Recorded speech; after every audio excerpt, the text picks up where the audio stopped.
সদৌ দেশী জাতীয় পৰিষদৰ পৰা আমাৰ সমৰ্থন সদায় আছে। বেদখলকাৰী উচ্ছেদ আমাৰ সমৰ্থন আছে।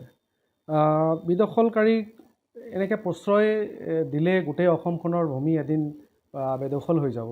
চ' গভৰ্ণমেণ্টে যি পদক্ষেপ লৈছে স্বাগতম, ভাল পদক্ষেপ লৈছে।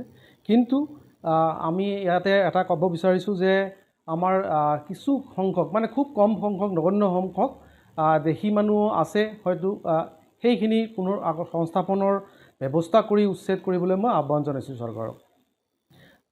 চাওক, চৌৰা বাকৰাত কমপ্লিটলি বেদখল, তাতে আমাৰ একো কৰিবলৈ নাই, একো ক'বলৈও নাই। উচ্ছেদ কৰিছে, ভাল কৰিছে। উচ্ছেদ নকৰিলে মই যেনেকৈ ক'লোঁ যে গোটেই অসম এদিন বেদখলকাৰীৰ হাতত গুচি যাব। উচ্ছেদ হ'বই লাগিব। উচ্ছেদ ভালেই হৈছে, উচ্ছেদ কৰিব লাগে। কিন্তু তাতে পাণবাৰীৰ ঘটনাত, পাণবাৰীত কি হয়, আমাৰ তাতে পাট্টা মাটিও আছে, মেডিপাট্টা মাটি আছে, খিলঞ্জীয়া মানুহ আছে, তাৰ দেশীসকলৰ ঐতিহ্য আছে।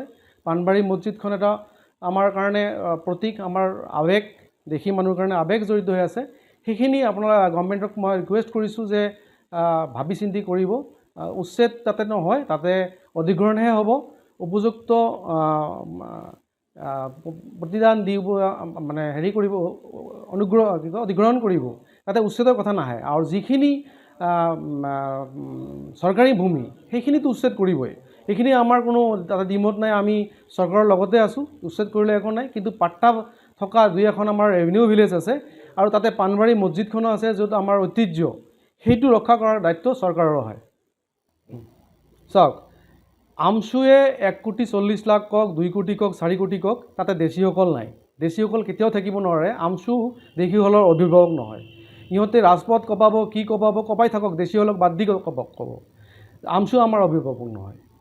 চ' ইহঁতে 2 লাখ, 4 লাখ, 5 লাখ যি মানুহ আনি থাকক, এইটো ইহঁতৰ কথা। ক'ত পায়, বাংলাদেশৰ পৰা আহেনে পাকিস্তানৰ পৰা আনি থাকক। কিন্তু আমি ইয়াতে খিলঞ্জীয়া ভূমিপুত্ৰ কেতিয়াও এই কাৰ্যক আমি সমৰ্থন নকৰোঁ। কিছু সংখ্যক মানে 2-1 ঘৰ, বেছি নহয়। ইহঁতে তাৰে লোকেল মানুহ, তাৰে খিলঞ্জীয়া মানুহ। মই চৰকাৰক এইখিনিতে আহ্বান জনাওঁ, ইহঁতক আমাৰ দেশী অঞ্চলত ইহঁতক পুনৰবাস কৰিবলৈ মই আহ্বান জনাইছোঁ। আৰু আমাক কথাও দিছে যে এইখিনি মানুহক ইয়াতে ওচৰতে ক'তবা সংস্থাপন কৰিব বুলি। কিন্তু আমাৰ দেশত নাথাকে। আমাৰ এখন গণতন্ত্ৰৰ দেশ, এইটো সংস্কৃতি বাংলাদেশত থাকিব, আমাৰ অসমত নাথাকে। চাওক, আমি সুদীৰ্ঘ 20 বছৰ ধৰি এই সংগ্ৰাম চলাই আছোঁ। পৰ্যায়ক্ৰমে গৰীয়াসকলক, মৰীয়াসকলক উন্নয়ন পৰিষদ দিছে। আমাৰ বিশ্বাস, আমাক কথাও দিছে, অতি সোনকালে গভৰ্ণমেণ্টে দেশী উন্নয়ন পৰিষদখন দিব।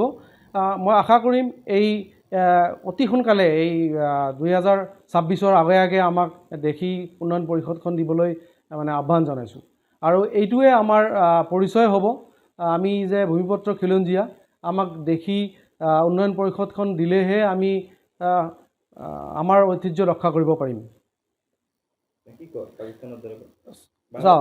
চাওক, এইখন বাংলাদেশ নহয়, এইটো একদম গৰিহণাৰ যোগ্য কথা যে এখন গণতন্ত্ৰৰ দেশত এনেকৈ এজন সাংবিধানিক পদত থকা মানুহৰ বিৰুদ্ধে এনেকুৱা কথা, দলিয়াই দিয়া কথা, এইবিলাক বাংলাদেশতে সম্ভৱ, অসমত সম্ভৱ নহয়। আমি দীৰ্ঘদিনীয়া আমাৰ দাবী, আমাৰ চেঞ্চাছ হ'ব লাগে, আমাৰ দেশী উন্নয়ন পৰিষদ লাগে। লগতে KAC খন গঠন কৰিছে। আমি চবেই সহমত কৰিছোঁ যে KAC খন হ'ব লাগে। কিন্তু KAC খনত দেশী বিহীনে KAC সম্পূৰ্ণ হ'ব নোৱাৰে। KACৰ আমাৰ অধিকাৰ আছে। আমিও KACৰ মানুহ, পূৰ্বপুৰুষ আমাৰ KACৰে মানুহ। চ' আমাক বাদ দি KAC সম্ভৱ নহয়। আমি গভৰ্ণমেণ্টক আহ্বান জনাইছোঁ আৰু অনুৰোধ জনাইছোঁ যে আমাকো KACত যথাযোগ্য স্থান দি সংলগ্ন